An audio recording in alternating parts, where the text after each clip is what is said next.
Frères et sœurs, mes chers amis internautes, bonjour et bienvenue à l'église protestante évangélique Philadelphie. Ici votre bien-aimé, pasteur Célestin Zouga. J'ai toujours la joie de partager la parole de Dieu avec vous, mes chers amis internautes. Nous terminons aujourd'hui notre série de messages sur combattre et abattre nos géants. Et le titre de notre message de ce matin est affiché à l'écran. Pas de victoire sans le Saint-Esprit. Autrement dit, mes chers amis internautes, il n'y a pas de victoire dans la vie chrétienne sans le Saint-Esprit. Il n'y a pas de victoire sans Dieu, puisque le Saint-Esprit est aussi appelé l'Esprit de Dieu. Il n'y a pas de victoire sans Jésus-Christ, puisque le Saint-Esprit est aussi appelé l'Esprit de Jésus-Christ. Mes chers amis internautes, frères et sœurs, je vous propose d'aborder 3 points dans ce message, comme affiché à l'écran. Le premier point sera: le Saint-Esprit est un Dieu révélateur et combattant, mes chers amis internautes. Le deuxième point sera: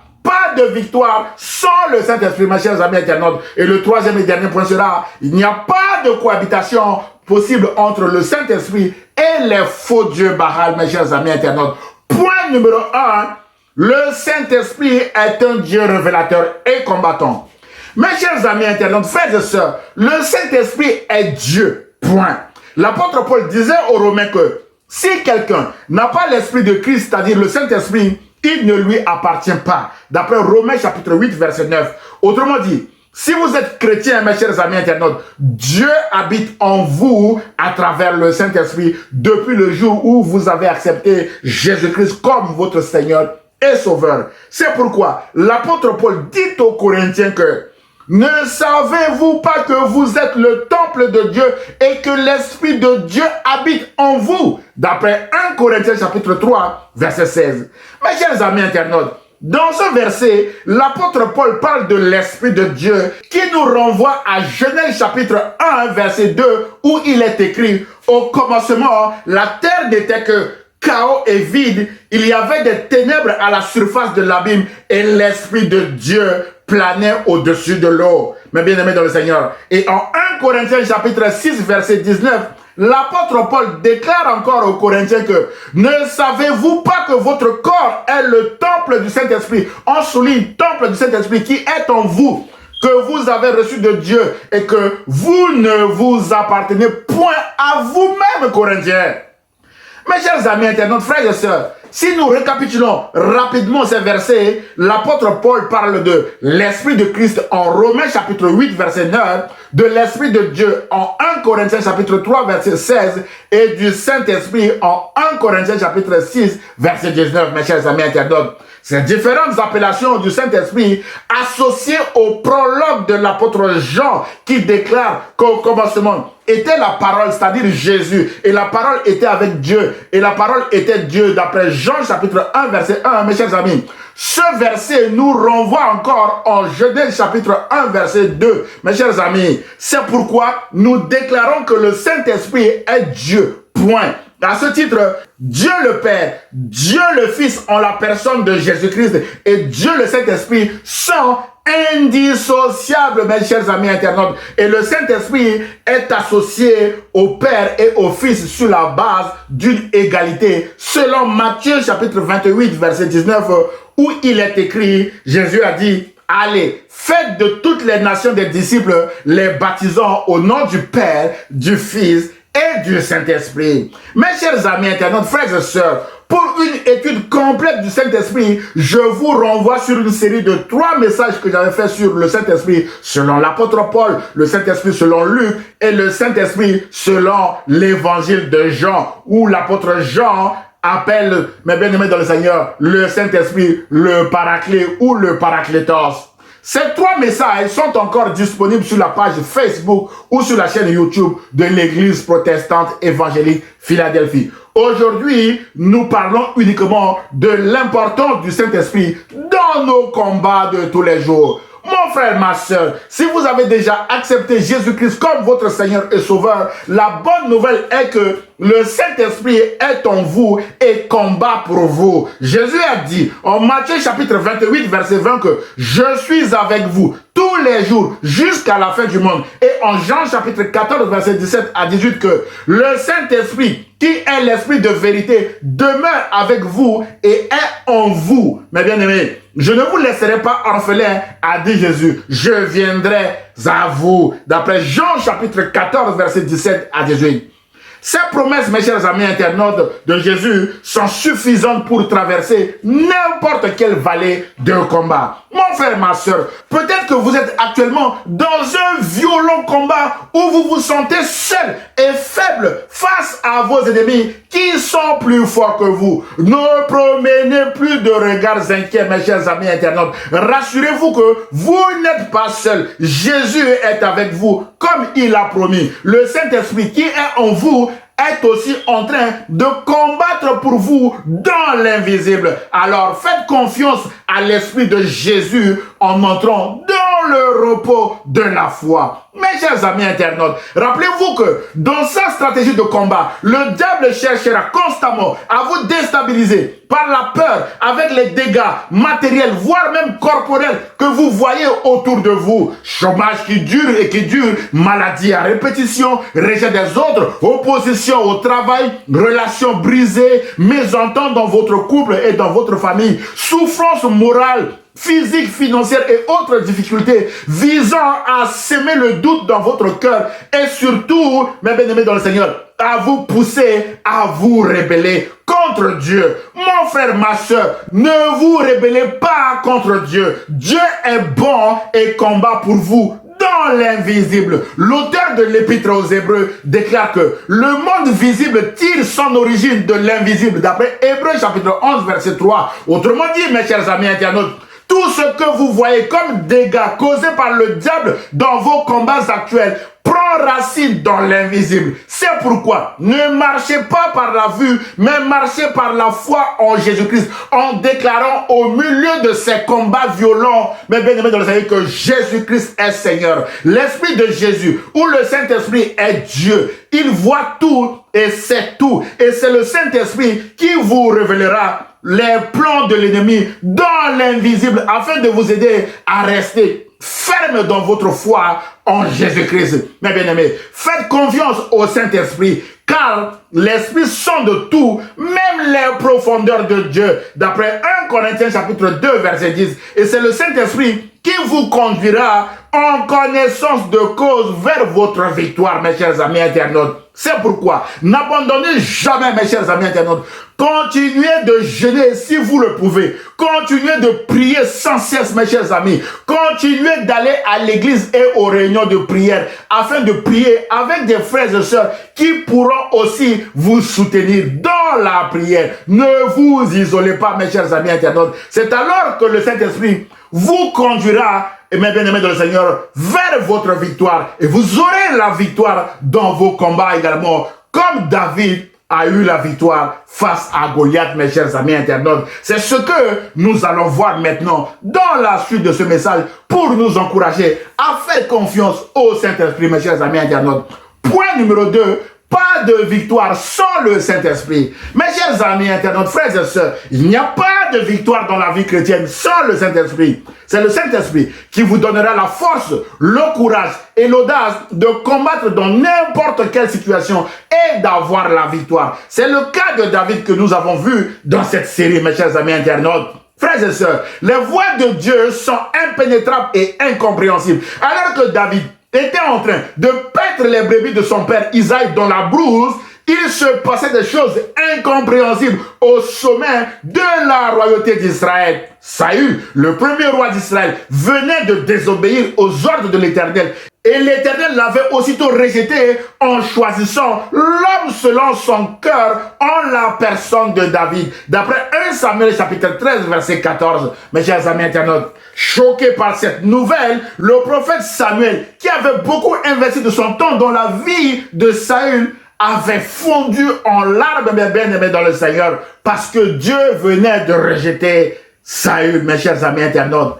Frères et sœurs, la Bible déclare en 1 Samuel chapitre 16 verset 1 que l'Éternel dit à Samuel: quand cesseras-tu de pleurer sur Saül? Je l'ai rejeté afin qu'il ne règne plus sur Israël. Remplis ta corne d'huile et va, je t'enverrai chez Isaïe, le Bethléemite, car j'ai vu parmi ses fils celui que je désire pour roi. Mon frère, ma soeur, peut-être que vous êtes actuellement en train de pleurer pour quelque chose d'important que vous avez perdu. Ce matin, Jésus vous dit d'arrêter de pleurer. Parce que, mes bien-aimés dans le Seigneur, il est écrit que je vous remplacerai les années qu'ont dévoré les sauterelles, le gazan, mes bien-aimés dans le Seigneur. Jésus vous remplacera ce que vous avez perdu, mes bien-aimés dans le Seigneur. Arrêtez de pleurer, comme Dieu a dit à son serviteur Samuel ici, d'arrêter de pleurer, mes chers amis internautes. C'est ce que Samuel a fait, mes chers amis.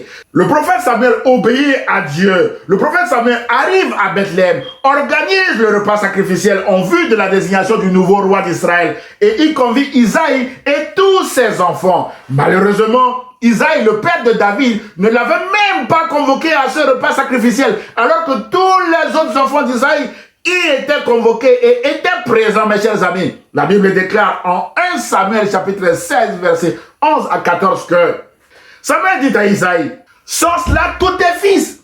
Et il répondit, « Il reste encore le plus jeune, mais il fait paître les brebis. » Alors Samuel dit à Isaïe, « Envoie le chercher, car nous ne nous placerons pas avant qu'il ne soit venu ici. » Isaïe, le père de David, l'envoya chercher. Or, il était blanc, avec de beaux yeux et une belle figure. L'Éternel dit à Samuel, « Lève-toi, oins-le, car c'est lui. » Mes chers amis, verset 13, Samuel prit la corne d'huile et loignit au milieu de ses frères.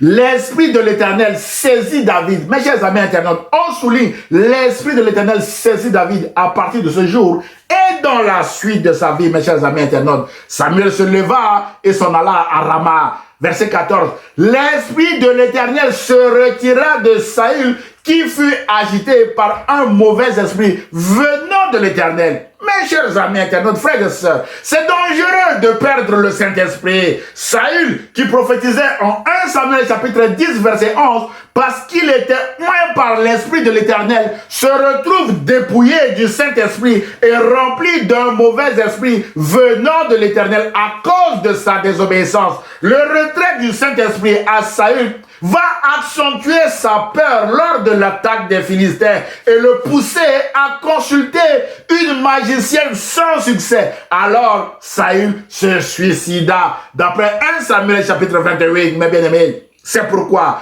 amis chrétiens, soyons obéissants à Dieu afin d'éviter que le Saint-Esprit nous quitte avec de lourdes conséquences comme celle de Saül. Le Saint-Esprit est indispensable dans la vie chrétienne, dans la vie d'un chrétien, parce qu'il n'y a pas de victoire sans le Saint-Esprit, mes chers amis internautes. Frères et sœurs, la Bible déclare en 1 Samuel chapitre 16, verset 13 que Samuel prit la corde d'huile et loignit au milieu de ses frères. David est oint au milieu de ses frères. L'Esprit de l'Éternel saisit David, mes bien-aimés. Ce sera le Saint-Esprit qui donnera à David la force, le courage et l'audace d'affronter Goliath et de lui couper la tête en 1 Samuel chapitre 17 que je vous invite à lire chez vous. Mes chers amis internautes, frères et sœurs, alors que Goliath faisait des imprécations et des conspirations à ces faux dieux en maudissant David, en 1 Samuel chapitre 17 verset 43, le Saint-Esprit va pousser David à déclarer d'abord sa victoire dans l'invisible avant de la voir s'accomplir dans le visible. La Bible déclare que David dit aux Philistins, « Tu marches contre moi avec l'épée, la lance et le javelot. Moi je marche contre toi au nom de l'Éternel, le maître de l'univers, au nom du Dieu de l'armée d'Israël que tu as insulté. Aujourd'hui, l'Éternel va te livrer entre mes mains. Je t'abattrai et je te couperai la tête. Aujourd'hui, je vais donner les cadavres du camp des Philistins aux oiseaux du ciel et aux bêtes sauvages. Toute la terre saura alors qu'Israël a un Dieu. » Mon frère, ma soeur, Israël a un Dieu. Et David poursuit. Et toute cette assemblée saura que ce n'est ni par l'épée, ni par la lance que l'Éternel sauve. En effet, la victoire appartient à l'Éternel et il vous livre entre nos mains. Fin de citation de David.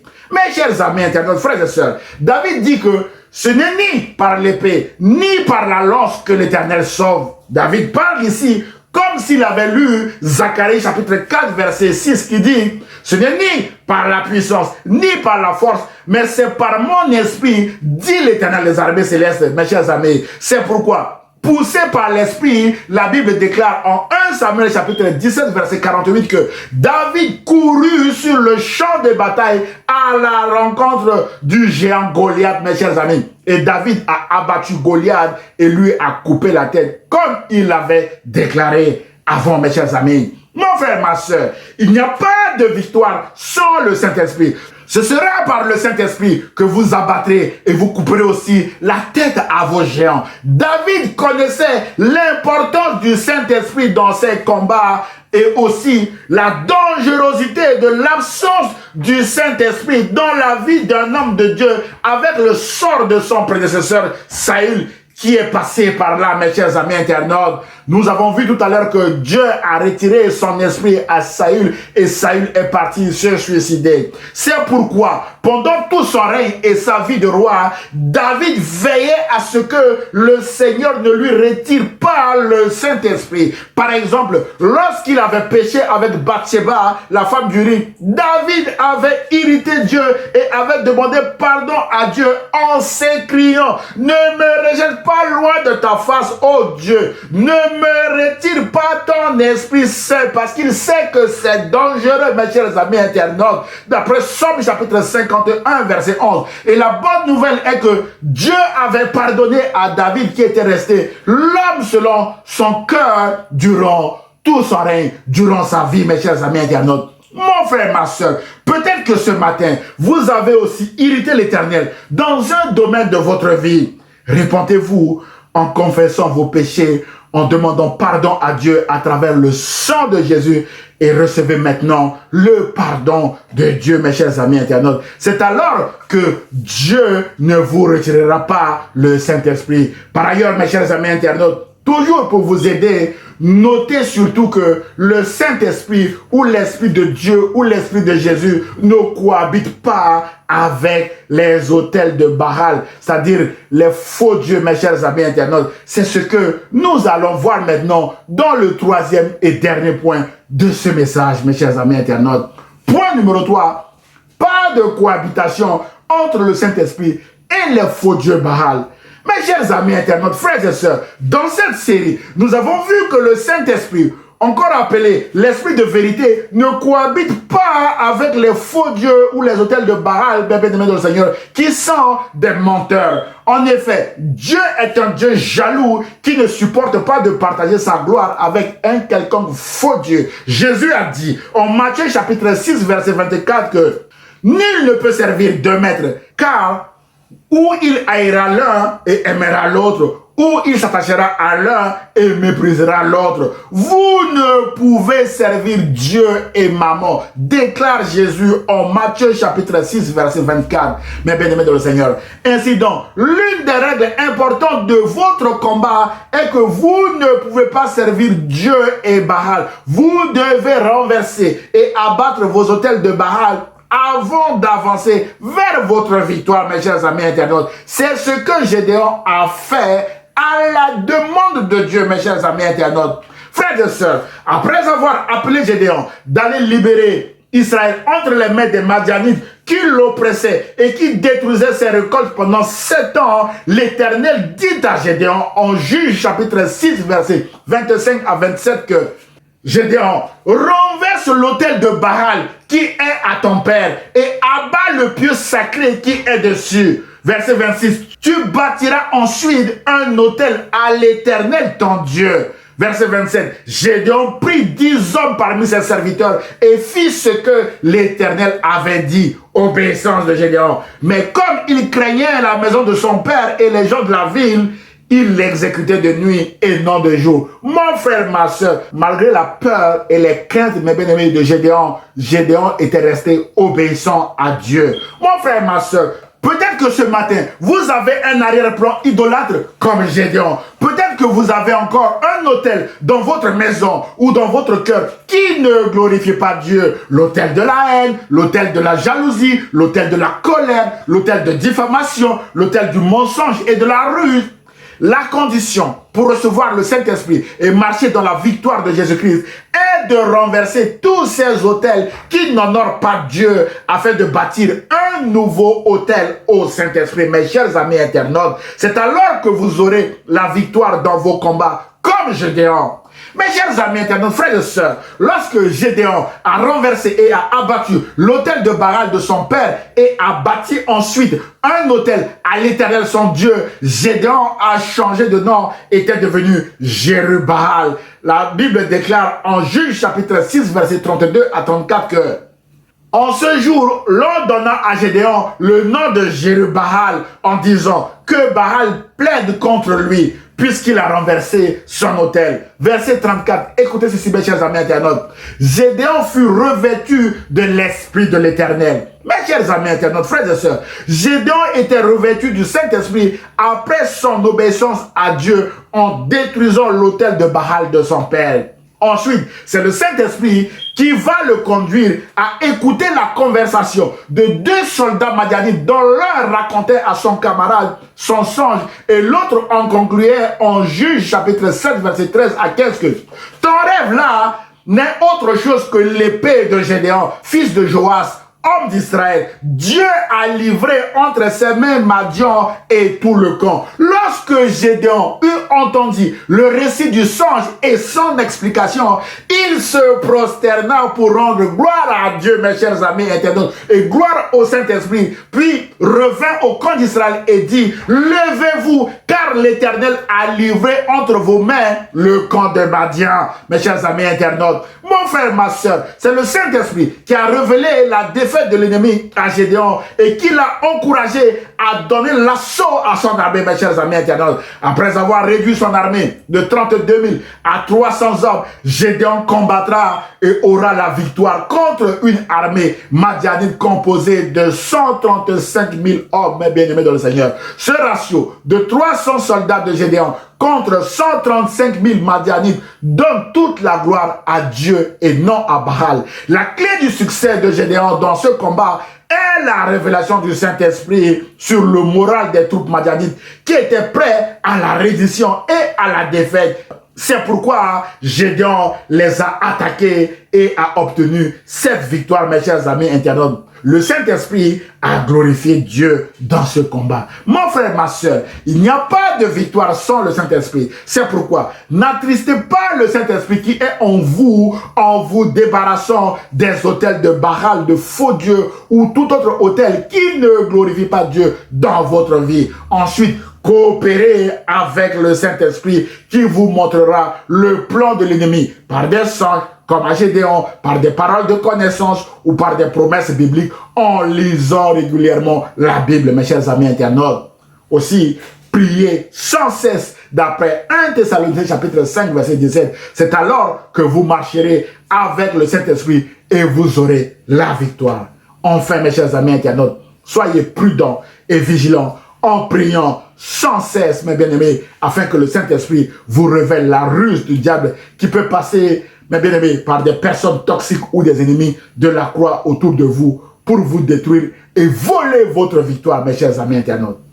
En conclusion de notre message de ce matin, mes chers amis internautes, frères et sœurs, sans le Saint-Esprit, il n'y aurait pas de naissance de l'enfant Jésus, puisque Jésus est né grâce à l'action monergique du Saint-Esprit. Sans le Saint-Esprit, il n'y aurait pas de résurrection, puisque c'est le Saint-Esprit qui a ressuscité Jésus-Christ d'entre les morts. Sans le Saint-Esprit, il n'y aurait pas d'église et de prédicateurs, puisque nous prêchons Christ ressuscité, mes chers amis internautes. Et sans le Saint-Esprit, il n'y aurait pas de chrétiens, mes chers amis. Et sans le Saint-Esprit, il n'y aura pas de victoire, car le Saint-Esprit est le Dieu, mes bien-aimés dans le Seigneur, invisible, qui combat pour nous et qui nous révèle le plan destructeur de l'ennemi de nos âmes.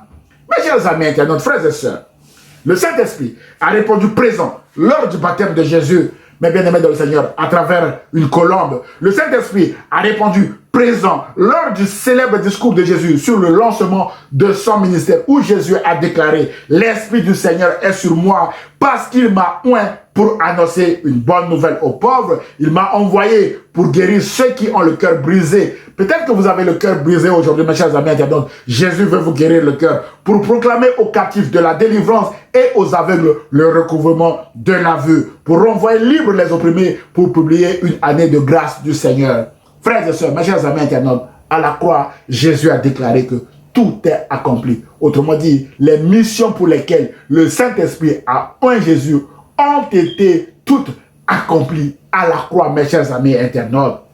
Mon frère, ma soeur, si Jésus, notre Seigneur et Sauveur, a eu besoin du Saint-Esprit pour son ministère, à plus forte raison, nous, ces témoins, mes chers amis, nous avons besoin du Saint-Esprit pour nous diriger au quotidien dans nos luttes et dans nos combats. Alors, n'attristons pas le Saint-Esprit afin qu'il se retire de nous, car son retrait serait fatal pour nous, comme il l'a été pour le roi Saül, mes bien-aimés dans le Seigneur. Alors, obéissons à Dieu, marchons avec Jésus-Christ et laissons le Saint-Esprit nous conduire là où Dieu a préparé d'avance pour nous. Mes chers amis internautes, j'ose espérer que ce message vous a fait du bien. Alors, aimez-le, commentez-le et partagez-le à vos proches, mes chers amis internautes. Que Dieu vous bénisse. Prions le Seigneur. Seigneur Jésus, merci pour mon frère ou ma soeur qui vient de regarder cette vidéo. Je prie que le Saint-Esprit conduise mon frère ou ma soeur dans ses luttes et dans ses combats et lui donne la victoire au nom de Jésus-Christ. Je prie et toute l'église protestante évangélique Philadelphie répond Amen. Frères et sœurs, mes chers amis internautes, si vous avez aimé le message, merci de le liker et de le partager à vos proches. Vous pouvez également m'envoyer un mail d'encouragement, vos sujets de prière, voire même vos questions ou remarques à église-philadelphie 78500@gmail.com. J'aurai le plaisir de vous répondre. À dimanche prochain à 10 h sur la page Facebook ou sur la chaîne YouTube de l'église protestante évangélique Philadelphie. Et ce, si Dieu le veut, mes chers amis internautes, à très bientôt. Au revoir.